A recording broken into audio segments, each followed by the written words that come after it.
Welcome to the Week 15 episode of Lock It In, presented by All Day Media. I'm your host, Bam. We've got DC, Dylan Clark to my left, and Jacobs is live and remote from Charlotte, North Carolina. You might have noticed we took a week off. We were nowhere to be found for Week 14. We did a little bit of recalibrating, took a bye week, kind of, took a step back, evaluated what we have going on and what we need to change, and I think you guys are going to like what we have. We decided to change a few things up. So what do you got for Week 15, Cobbs? What's new? Tell us a little bit more. Yeah, so we're going to change up the format a little bit, because we respect the time of the viewer, and thank you to the handful of viewers that did reach out concerned about the bye week we took last week. So we're going to do 2 picks each instead of 3. So we're giving you 6 great picks instead of 9 kind of good picks. And this thing is never going to be over 20 minutes again. We respect your time. We're going to keep it short and sweet. More winners, less bullshit. Let's get into the picks. So I'm going to kick it off with maybe the squarest thing I've taken on this show. I like the Bengals minus 3.5 at home against the Vikings. So first of all, Jake Browning is the next Tom Brady. Joe Burrow's Drew Bledsoe. Sorry about it to all you Joe Shiesty fans out there. But Browning's been great. He's 2-0. As a starter, and the Vikings are thrown in the towel. The Jefferson injury was just the culmination of the Pasternaut hype ending. It's sad. It was fun for a couple weeks, but he almost killed the franchise with that throw. They pulled him out of the game. They could not score points if it meant ending World War III. The Bengals are going to win this game by at least a touchdown. The Cincinnati Bengals still have something to play for. The Vikings, after this week, will not. And give me the Bengals. Yeah, so first of all, I agree with the majority of what you said there, but you called Jake Browning Tom Brady, dude. Yeah, I didn't realize that part of the rebranding of the show. It's a fucking joke, dude. All right, Jesus. Well, I thought you could tell. I get what you're saying with that. That's a good take. I don't mind it, but yeah, you're right. The Vikings, they couldn't score at all. 3-0 was a disgusting game, and those balls. Speaking of Tom Brady, that ball that Josh Dobbs threw was the exact pass that he was talking about. Like, you don't throw that in the old NFL because it's called, what is it they call it? Like a murder pass or something? A death ball. I think it's called a death ball. You just get hit across the middle. Vontez Burfict taking off Antonio Brown's head over the middle. Like, you don't throw that ball as a quarterback to protect your receiver. So, Bengals minus 3.5. Clark, did you have something to add? I still got that Brady take in my head. It's hilarious. I guess I'll build off of teams having something to play for. I love the Chiefs minus 9.5 this week against the Patriots. The Chiefs have something to play for. I guarantee you that team is going to be fucking running drills all week this week, making sure they have an offensive offsides penalty. They're going to be mad. They finally dropped one of the Bills, and the defense is still playing great. I just really think that this is going to be a team that cares way too much against a team that probably has a little bit too much incentive to tank to maybe get that quarterback of the future in the Patriots. Also, I feel like we've seen this Bailey Zappi story before. He comes in, he saves the day, and then the next week he comes in and just lays a stinker. So I love the Chiefs to beat up on the Patriots. Can we just talk about how Mahomes was? It feels like Mahomes doesn't know how to lose, which is kind of respectable, but also like, dude, figure it out. You're a professional. He was an asshole after the game. He was an asshole. It was one of those embarrassing things I've ever seen, especially to do that to Josh Allen, considering their history. 8 overtime games in a row. Yeah, and considering their history with the Bills, no just such a lack of respect for him too. And he had a great game. Josh Allen did in a year that he's really gotten dogged. Maybe not warranted to the level he's been dogged. I mean, he's a top 3 quarterback in the NFL, and he has been for the past 3 years. It's ridiculous.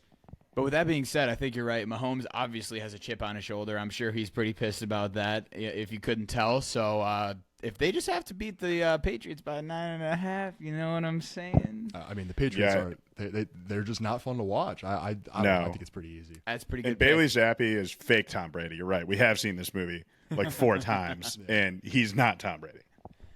Well, I like those picks. So I love the Browns -3 this week against the Bears. They just had a pretty good game against the Jaguars. I mean, they were really dominating that whole game. Trevor Lawrence put together a few good drives at the end, but the Browns just looked dominant. David Njoku was popping off. Joe Flacco, even though he's 55 years old, he still has a cannon.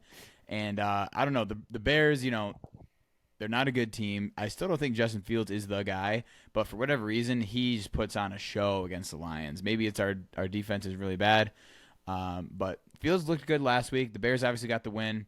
Don't think they're going to pull it out 2 weeks in a row, and the Browns' defense is light years better than the Lions' defense. So give me the Browns -3.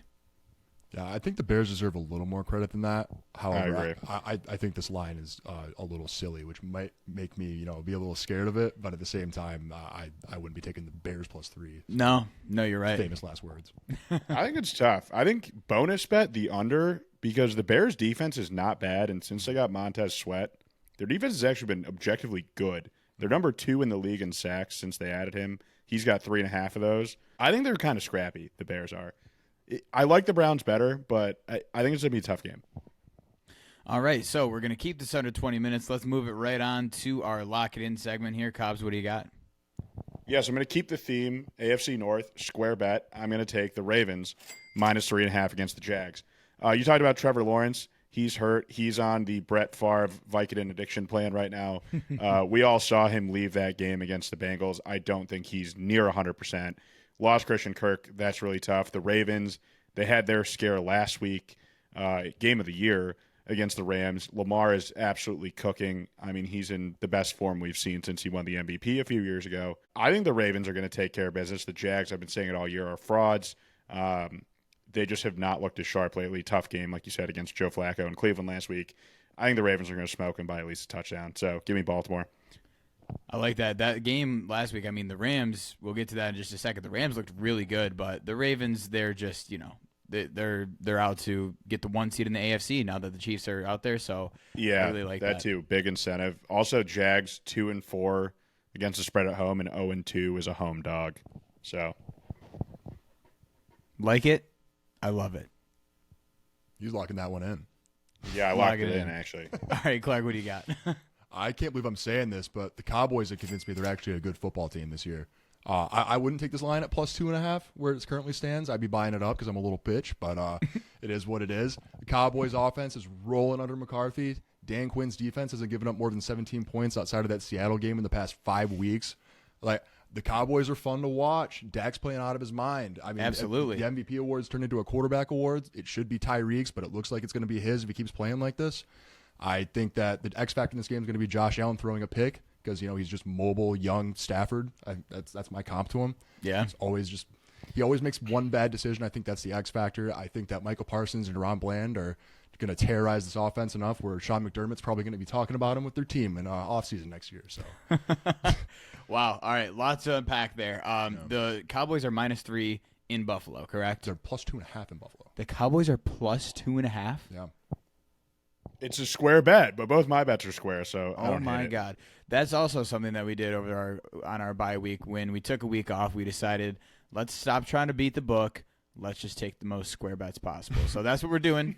I'm probably going to add to this right here. We've got the Rams -6.5 against the Commanders. So the Rams, they hung tight with the Ravens in Baltimore. They looked pretty good. Stafford looks like vintage Stafford. I mean, he's just slinging it from every angle in the pocket. Cooper Kupp looks healthy. The Commanders are on a 3-game losing streak, and they've just been getting their teeth kicked in the last couple weeks. They had a bye last week, just like Lock It In. But the Rams at home by a touchdown against the Commanders, yeah, I think I'm locking that in. Yeah, I like that. That game smells like points. Yeah, I mean, it is what the highest over-under of the week, 48.5, something like that. Really? Okay. It should be.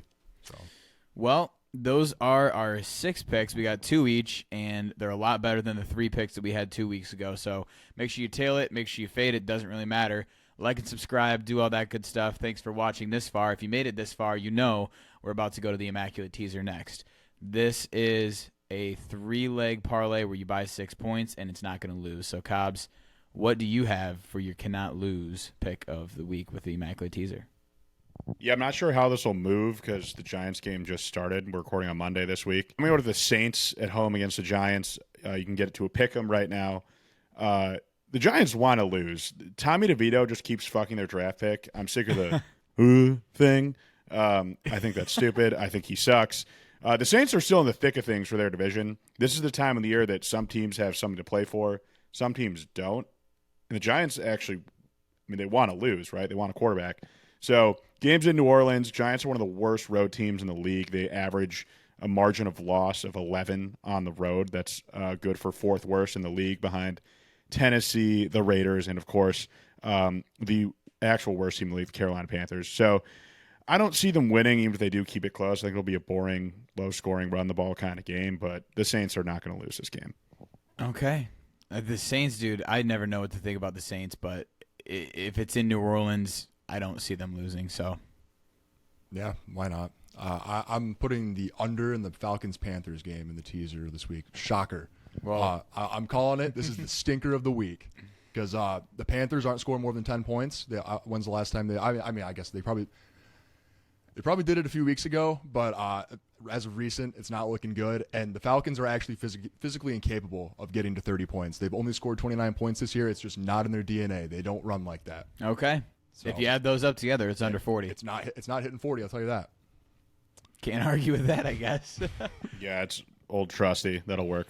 There he goes again, Clark, taking the under on the Falcons game. So we'll take that, add it to the immaculate teaser. I'm going to go with the 49ers -7.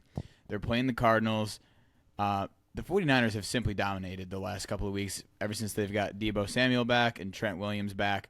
And they're now the number 1 seed with the Eagles losing. So they have a lot on the line. They've got a lot to play for, and I think they're just going to go into Arizona and take care of business. The last 3 matchups, the 49ers have won this matchup by 28 points, by 25 points, and by 19 points. So give me -7. Kyle Shanahan, pretty dominant against the Cardinals, so we'll take that all day. And now we're going to go with – oh, okay, sorry, I got a little bit nervous. Raheem Mostert just got to the 2-yard line. We'll probably cut this, but if we don't, recording on a Monday, we've got the Dolphins and Titans are live right now. We're sweating a Devon Achane first touchdown right now, and both him Mostert. and Mostert are in. Mostert's in the backfield. You got Achane in the slot? Yeah, Achane's in the slot. Oh, God, I'm nervous. I love that. Come on. Come Here on, he goes. Achane. Yeah, it's Oh, going to him. Tua fumble. Tua. Give it. Oh, he just fumbled on the goal line. All right, Oh. Titans ball. Okay, never. That's the immaculate teaser. We just had a pretty wild sequence here in the Monday night game, but we're gonna wrap up the show getting propalicious. We've got some anytime touchdown scores, and Jacobs, did you hit your bets last week? I don't even know. I didn't even talk to you about this, but how'd you do last week on these? TD, I had Gibbs anytime. That was my main one. I'm going to go with someone that's due, and we're going to go with Terry McLaurin. He is potentially going to have his worst season in the NFL statistically since his first year. It's a travesty. He has not scored a touchdown in 5 weeks. He went game before the bye week 2 weeks ago, 3 targets, did not touch the ball. That's egregious. I mean, talk to corners. This guy is considered a top 15 receiver in the league, at least before this season. So I think he's due. Sam Howell chucks the ball over 39 times per game. Rams game, we were saying we smell points there. Also, this is the time of the year that weather plays a factor, so I like that we're getting a game. It's SoFi in the Dome. Optimal passing conditions. They're probably going to be losing, like you said. Terry is so due to score. I'm going to hammer that one. That's a bit of a dark horse. I would not have expected that one, but Terry McLaurin to score a touchdown. All right, we will see how that looks.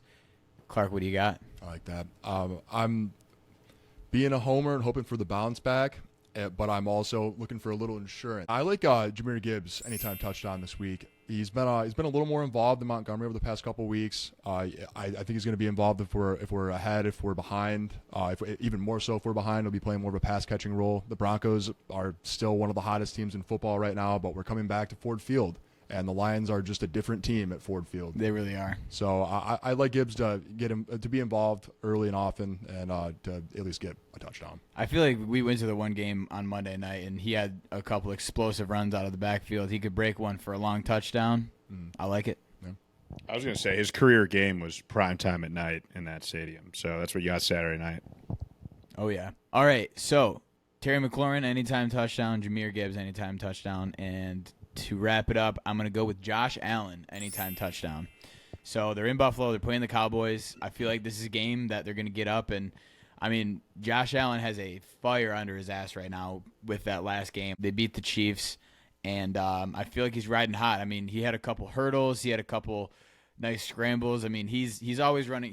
He's a running quarterback. He always will put his shoulder down, and he's not afraid to get hit. But against the Cowboys defense, who they're gonna have to bring their A game, I like Josh Allen to run one in. So I'll take Josh Allen to score a touchdown next week. And the Bills are gonna have to be organized to take down the Cowboys. That's for sure. To take down America's team, they're gonna have to be very well lined. So now that we're back for week 15 of Lock It In, we've gotten organized. We've had some good communication over the last couple of weeks. Hopefully you guys have stayed till the end to watch it. And hopefully you've liked and subscribed and followed us on Instagram and TikTok and all of that good stuff at alldaymedia_. Thank you for tuning in to week 15 of Lock It In. Catch us next week for week 16. I already seen that movie, but I will go again with you. I got a few I've been tending to, but tonight I forgot all about them.